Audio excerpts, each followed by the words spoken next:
So most of you guys that know me from working with reptiles, putting that information out.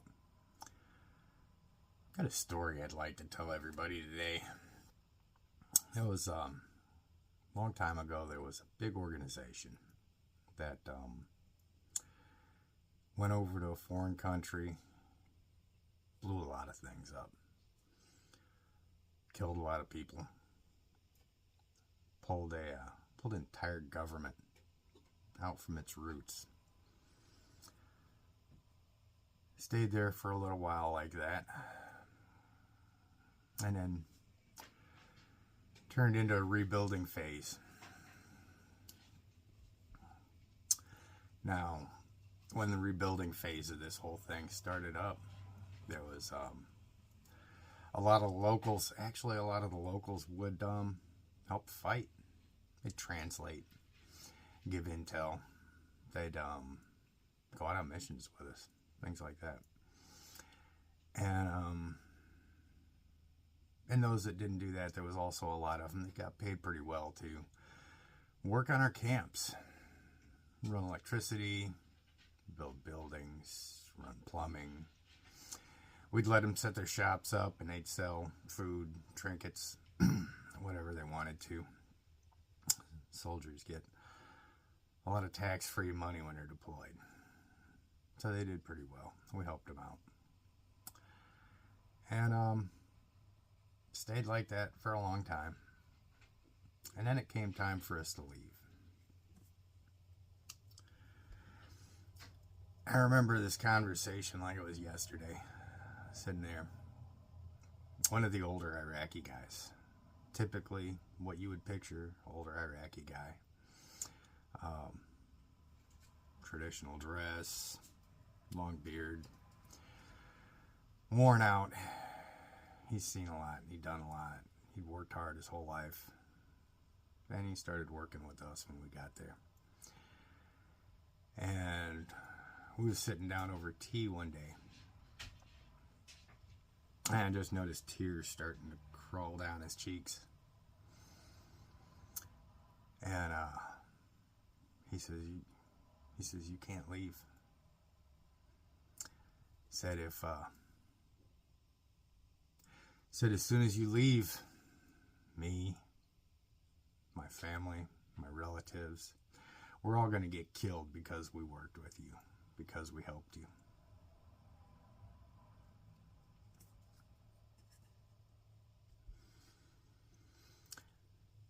Seen a grizzled old man sitting there, tears running down his face, knowing that if we left, he was going to die. Probably most of the people that he cared about were going to die. I don't know how many of you have actually felt empathy for another human being before, but that was a moment. Came several years after another moment that I'd seen. And this was a different country. One of the civilians, local civilians that was out there working with us, pointed out a hotel right off this river. During the war that we all came to help put an end to, that hotel was a place where one of the enemies would take their enemies. Of course, they'd put down the men. They'd take their women and chain them up in those hotels for their own entertainment till they were done with them, till they couldn't hold out anymore. And they'd chuck them in the river, replace them with another one. Went on for years. Actually sat in on an interrogation for one of those individuals that facilitated that. Really surreal experience for a young man. Yeah. Walking in, telling the military police where their boundary was, you can't go any further because we're going to take this gentleman here and talk to him.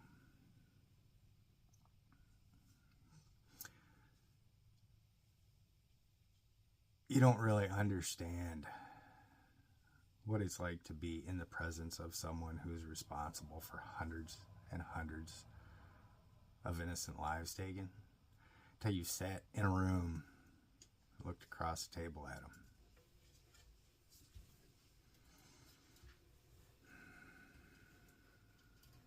That was kind of the opposite of empathy for me.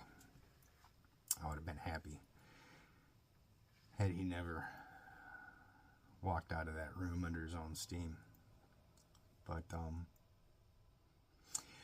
go back a little bit more recent time to an acquaintance I've got who is, he's in the States now. He's an electrician. Got to talking with him. He's from the same region. Explaining to me how he's on his second family.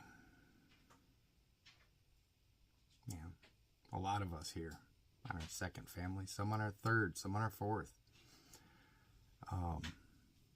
Sometimes things don't work out. This guy was on his second family because these same people slaughtered his first one while he was fighting.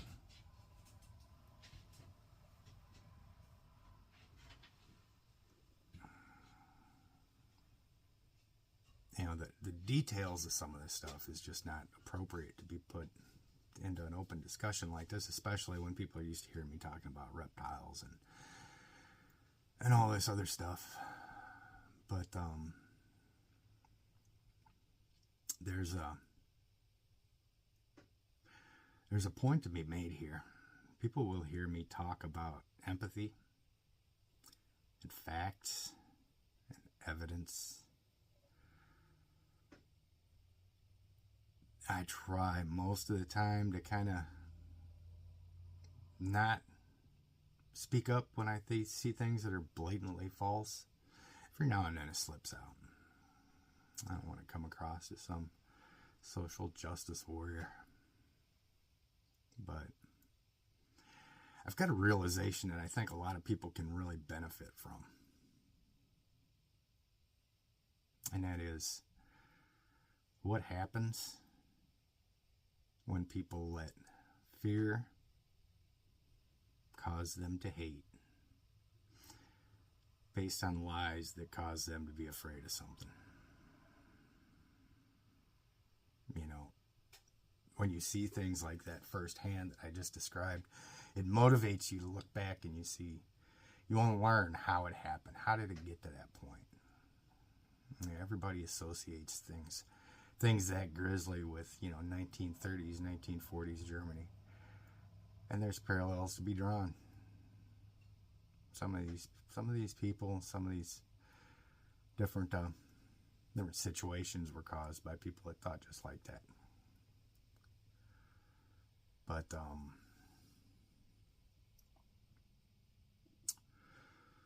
something that really concerns me, that I think everyone needs to take a very sober look at, and we talk about it creeping into the reptile community. People coming in asking good-natured questions and getting ripped apart because somebody wants to feel more intelligent than the person asking the question. People want to go after and demonize people because they have a difference of opinion. All the way up to lies and misinformation that gets spread on a level that would embarrass the most pathological liar on the planet. And people develop their worldviews based on this.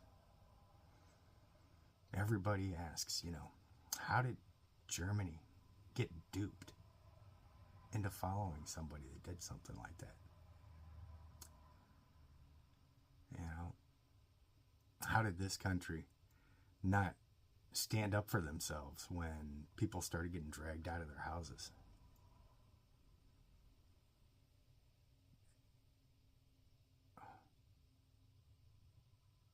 People are easily misled.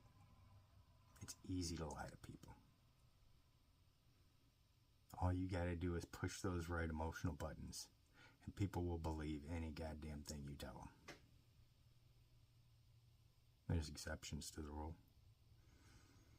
In the old days, those exceptions to the rule were called heroes.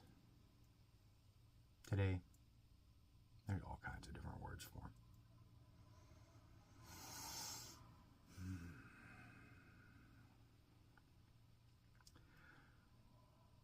I don't think I can remember a time when it's been more important for human beings to use their brain for something other than keeping their head from imploding. We're at a point in history right now where half the powers that be want you to believe one thing, half the powers that be are trying to provide some semblance of reality to people. And, you know, the old cliche, those who don't know history are doomed to repeat it. Why do you think they pull all the bad history out of the books? Why do you think they don't want to teach it? There's people that are trying to repeat it.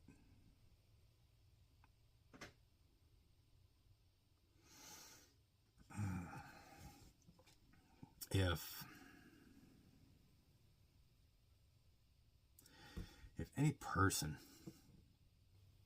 or any entity that you follow requires or encourages you to hate someone else or to fear someone else strictly on the basis of who they are, then I would strongly encourage you to go online and just start absorbing everything you can about history.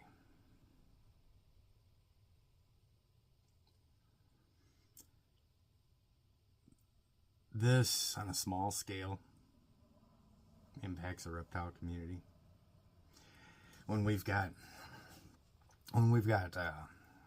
local legislature comes out and says we need to ban reticulated pythons because they're so dangerous.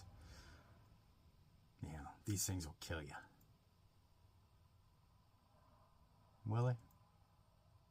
Do they? Do they kill any more than anything else that's perfectly socially acceptable? No. It's a smaller version of somebody using fear to manipulate society to get what they want. We talk about things like US ARC.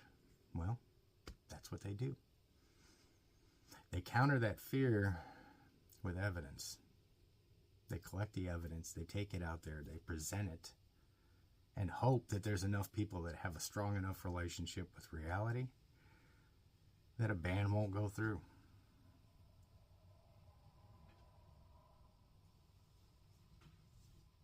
That same dynamic applies all the way to the top. So,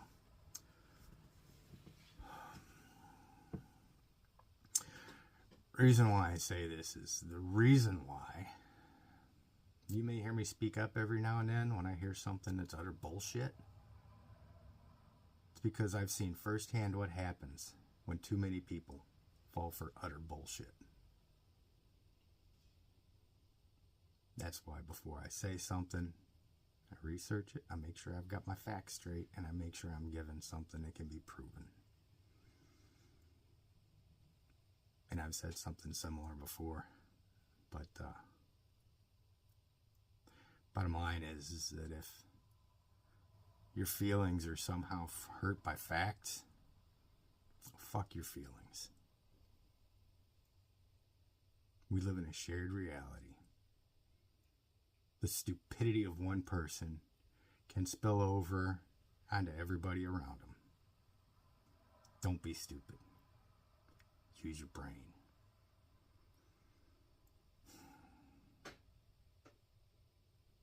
You guys may see a good opportunity to beat your chest and wave a flag or whatever the case may be.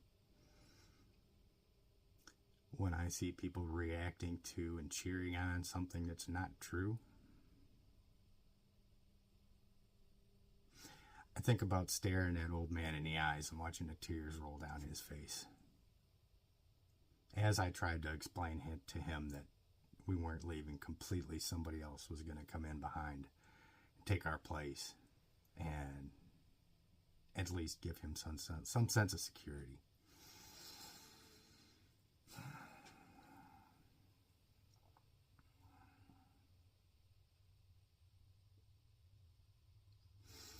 You know, Americans have gotten really weak. And, God, we think we're strong. I see people completely flip over nothing on a regular basis out here. I've been in countries where when you walk down the street, every single person stares you dead in the eyes and they look right through you. Because they are tough. They actually did go through it. Environments like that I know would break most people that are running around with their 100 gun collection and their Amazon plate carriers and shit.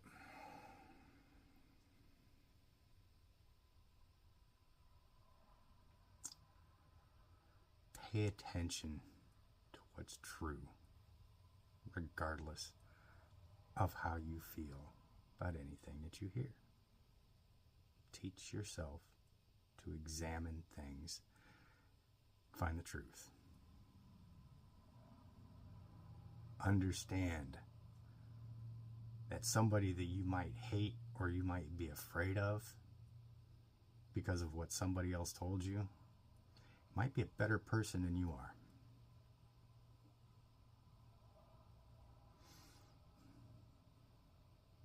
You know, the real courage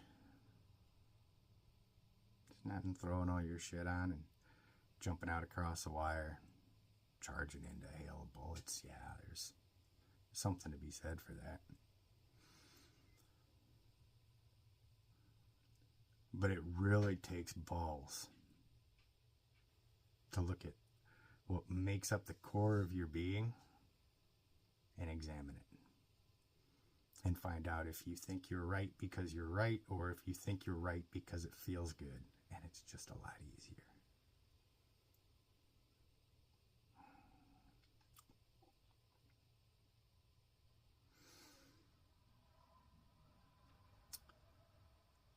Have empathy for people. Understand that the people that are in this country are your countrymen and not your fucking enemies. We work together.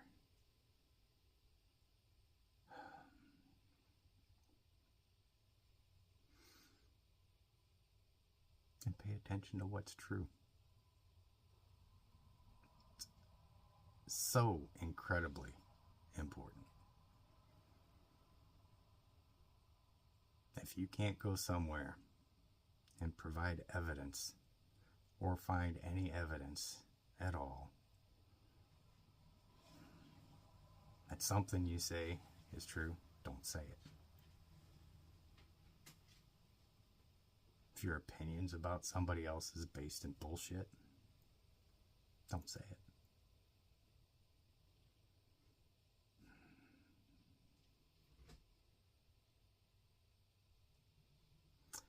It's a coward that punches down.